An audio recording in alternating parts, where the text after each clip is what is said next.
Welcome to my channel. నేను ఈరోజు బెండకాయ వేపుడు చేసుకోబోతున్నాను. దానికి కావాల్సినవి ఆయిల్ ఒక 2 స్పూన్లు, మినపప్పు తాలింపు కోసం మినపప్పు, ఎండుమిర్చి, కరివేపాకు, జీలకర్ర, వెల్లుల్లిపాయ ఇవన్నీ కలిపి తాలింపులో వేసుకోవాలి. ఇది కొద్దిగా వేగనివ్వాలి.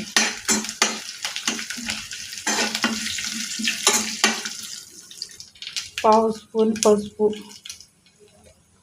ఇప్పుడు బెండకాయ ముక్కలు వేసుకోవాలి. ఇవి బాగా కలుపుకోవాలి.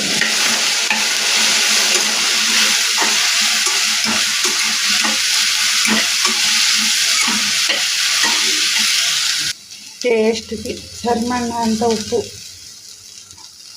ఇవి బాగా కలుపుకోవాలి. పెద్ద మంట మీద పెట్టి ఒక 2 నిమిషాలు మగ్గనివ్వాలి. దానికి ఉన్న జిగురంతా పోతుంది. ఇప్పుడు సిమ్లో పెట్టుకొని మూత పెట్టుకోవాలి. మధ్య మధ్యలో కలుపుకుంటూ వేపుకోవాలి. సిమ్లో పెట్టుకోవాలి. ఒకసారి మూత తీసుకొని ఒకసారి కలుపుకోవాలి.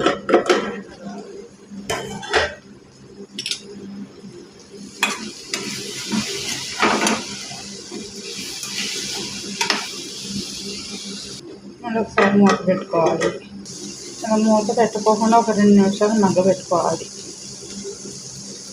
ఒకసారి ఉడికిందో లేదో చెక్ చేసుకుని అవి స్టవ్ బంద్ చేసేసుకుంటాము.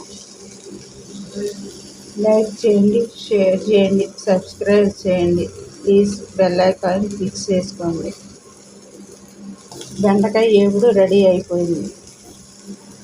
ఒక గిన్నెలోకి తీసేసుకోవాలి. ఒక బౌల్లోకి తీసేసుకోవాలి.